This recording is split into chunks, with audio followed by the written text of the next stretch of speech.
कक्षा 11 के लिए पाठ्यपुस्तक राजनीतिक सिद्धांत का अध्याय 2 स्वतंत्रता परिचय के भाग 3 का अध्ययन करेंगे। हमें प्रतिबंधों की आवश्यकता क्यों है? हम ऐसी दुनिया में नहीं रह सकते हैं जिसमें कोई प्रतिबंध ही ना हो। हम कुछ प्रतिबंधों की तो जरूरत है, अन्यथा समाज अव्यवस्था की गर्त में पहुंच जाएगा। लोगों के बीच मत मतांतर हो सकते हैं, उनकी महत्वाकांक्षाओं में टकराव हो सकता है, वे सीमित साधनों के लिए प्रतिस्पर्धी हो सकते हैं। समाज में असहमति उभरने के अनेक कारण हो सकते हैं और तो कुछ खुले संघर्ष के रूप में भी व्यक्त हो सकते हैं। हम चारों ओर छोटे बड़े कारणों पर लड़ने के लिए तैयार लोगों को देखते हैं। सड़क पर गाड़ी चलाते समय क्रोध, पार्किंग में जगह के लिए झगड़ा, जमीन या मकान के लिए लड़ाई, किसी खास फिल्म को दिखाए जाने पर असहमति जैसे अनेक मुद्दे संघर्ष, हिंसा और कई बार जनहानि तक ले जाते हैं। इसलिए हर समाज को हिंसा पर नियंत्रण और विवाद के निपटारे के लिए कोई न कोई तरीका अपनाना ज़रूरी होता है। आपने देखा होगा कि आपके चारों समाज में लड़ने के लिए हमेशा तत्पर रहते हैं। हर छोटी छोटी बात पर लड़ाई झगड़ा शुरू हो जाता है। इसी तरह सड़क पर चलते समय, पार्किंग में और ज़मीन और मकान की लड़ाई के लिए तो हमेशा लड़ाई समाज में होती ही रहती है। तो ये संघर्ष और निपटारे के लिए कोई तरीका तो होगा दूर करने का। किस तरीके से हम इसे निपटारा कर सकते हैं? तो जब तक हम एक दूसरे के विचारों का सम्मान करें और दूसरों पर अपने विचार थोपने का प्रयास न करें, तब तक हम आज़ादी के साथ और न्यूनतम प्रतिबंधों के साथ रहने में सक्षम रहेंगे। अर्थात हम एक दूसरों के विचारों का सम्मान करें। जिस तरह हमारे विचार हैं उसी तरह उनके विचार भी होते हैं, तो उनके विचारों का सम्मान किया जाए। उन पर अपने विचारों को थोपने का प्रयास ना करें, अपने विचारों को न थोपे उन पे, तो हम आज़ादी के साथ जी सकते हैं और हम कम प्रतिबंधों के साथ रहने में सक्षम रहेंगे। आदर्श रूप में एक मुक्त समाज में हमें अपने विचारों को बनाए रखने, जीने के अपने तरीके विकसित करने और अपनी इच्छाओं का पालन करने में समर्थ होना चाहिए। लेकिन ऐसे समाज के निर्माण के लिए भी कुछ प्रतिबंधों की तो आवश्यकता होती है। कम से कम ये ज़रूरी होती है कि हम विचार, विश्वास और मत के अंतरों को स्वीकार करने के लिए तैयार रहे।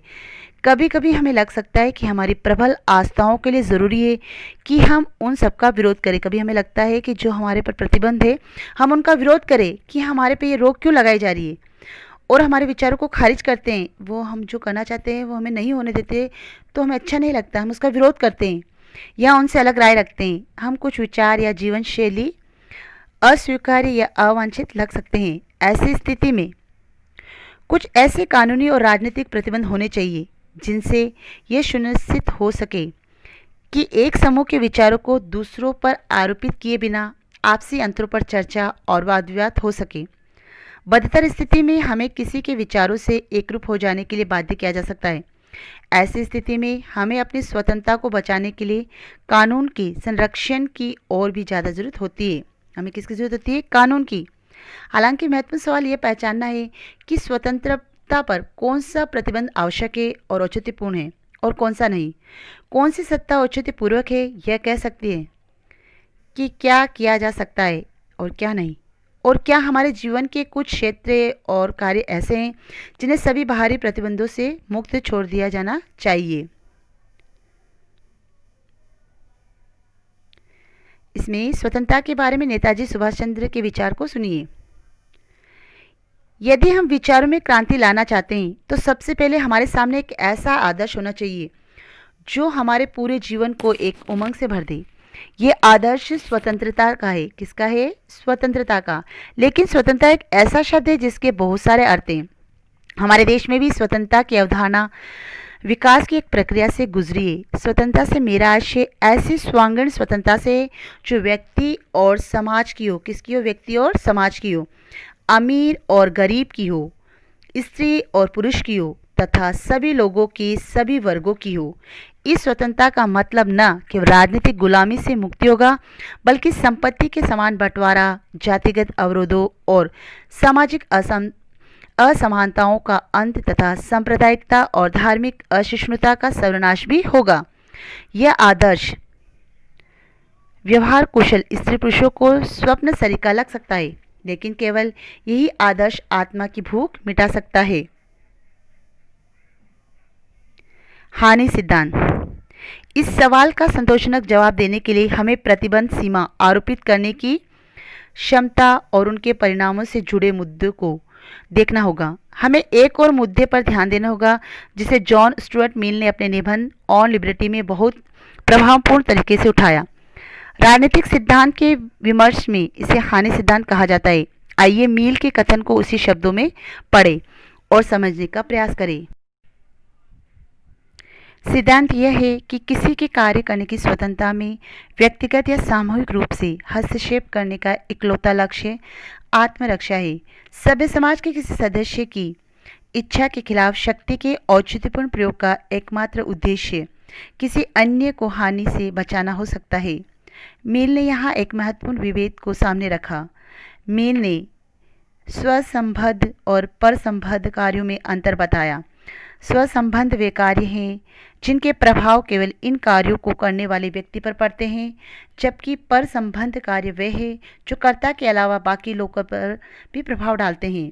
मिल का तर्क है कि स्वसंबद्ध कार्य और निर्णयों के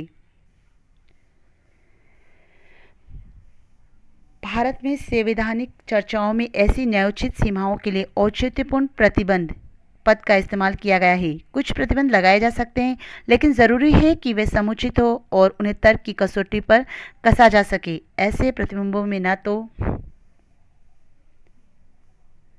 अतिरेक हो और न ही असंतुलन हो, क्योंकि तब ये समाज में स्वतंत्रता की सामान्य दशा पर असर डालेगा। हमें प्रतिबंध लगाने की आदत को विकसित नहीं होने देना चाहिए, क्योंकि ऐसी आदत तो स्वतंत्रता को खतरे में डाल देगी। आगे देखिए यहाँ पे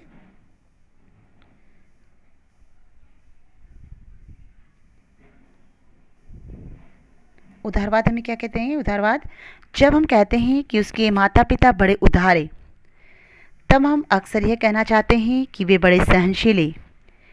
एक राजनीतिक विचारधारा के रूप में उदारवाद को सहनशीलता के मूल्य के साथ जोड़कर देखा जाता है। उदारवादी चाहे किसी व्यक्ति से असहमत हो, तब भी वे उसके विचार और विश्वास रखने और व्यक्त करने के अधिकार का पक्ष लेते हैं। लेकिन उदारवाद इतना भर नहीं है, और न ही उदारवाद एकमात्र आधुनिक विचारधारा है जो सहिष्णुता का समर्थन करती है। आधुनिक उदारवाद की विशेषता यह है कि इसमें केंद्र बिंदु कौन है? व्यक्ति। उदारवाद के लिए परिवार, समाज, समुदाय जैसी इकाइयों का अपने आप में कोई महत्व नहीं है। उनके लिए इन इकाइयों का महत्व तभी है जब व्यक्ति उन्हें महत्व दे, अर्थात इसमें अहम कौन किसको बताया? महत्व व्यक्ति को। उदाहरण के लिए उदारवादी कहेंगे कि किसी से विवाह करने का निर्णय व्यक्ति को लेना चाहिए, परिवार, जाति या समुदाय को नहीं। उदार व्यक्ति व्यक्तिगत स्वतंत्रता को समानता जैसे अन्य मूल्यों से अधिक वरीयता देते हैं। वे आमतौर पर राजनीतिक सत्ता को भी संदेह की नज़र से देखते हैं। ऐतिहासिक रूप से उदारवाद ने मुक्त बाजार और राज्य की न्यूनतम भूमिका का पक्ष लिया है। हालांकि अब वे कल्याणकारी राज्य की भूमिका को स्वीकार करते हैं और मानते हैं कि सामाजिक और आर्थिक असमानताओं को कम करने वाले उपायों की जरूरत है। आगे इस तरह देखिए, परिधानों पर प्रतिबंध का मुद्दा। परिधानों पर प्रतिबंधों का मुद्दा। यदि अपने परिधान का चयन अपनी स्वतंत्रता की अभिव्यक्ति है, तो नीचे दी गई उन स्थितियों को किस तरह देखेंगे जिनमें खास तरह के परिधान पर प्रतिबंध लगाया गया है। माओ के शासनकाल में चीन में सभी लोगों को माओ सूट पहनना पड़ता था। कौन सा सूट? माओ सूट। तर्क यह था कि यह समानता की अभिव्यक्ति है। एक मौलवी द्वारा सानिया मिर्जा के खिलाफ फतवा जारी किया गया क्योंकि उसका पहनावा उस पहनावे के खिलाफ माना गया जो महिलाओं के लिए तय किया गया है। क्रिकेट के टेस्ट मैचों में यह जरूरी है कि हर खिलाड़ी सफेद कपड़े पहने। छात्र छात्राओं को विद्यालय में एक निर्धारित वेशभूषा में रहना पड़ता है। वाद विवाद। मनचाहे परिधान पर प्रतिबंध सभी मामलों में न्यायोचित है या केवल कुछ में यह स्वतंत्रता पर प्रतिबंध का मामला कब बन जाता है? इन प्रतिबंधों को लगाने का अधिकार किसको है? क्या धार्मिक नेताओं को परिधान के मामले में निर्णय देने का अधिकार होना चाहिए? क्या यह राज्य को तय करना चाहिए कि कोई क्या पहने? क्या क्रिकेट खेलते समय खिलाड़ियों के पहनावे के नियम तय करने के लिए अंतर्राष्ट्रीय क्रिकेट कंट्रोल बोर्ड उपयुक्त संस्था है? क्या प्रतिबंध आरोपित करना अन्यायपूर्ण होता है? क्या ये तरीके से व्यक्तियों की अभिव्यक्ति को कम करते हैं? आरोप को स्वीकार करने के परिणाम क्या होते हैं? क्या माओकालीन चीन में सभी लोगों के एक जैसे कपड़े पहनने से समाज में गरीबी कम हो गई? अगर महिलाएं ऐसे कपड़े न पहन सके जिनमें वे पुरजोर तरीके से संघर्ष कर पाए तो क्या ये मानना जाए कि वे खेल में सहभागिता से वंचित की जा रही है? अगर क्रिकेट खिलाड़ी रंगीन कपड़े पहने तो क्या इससे खेल प्रभावित होगा?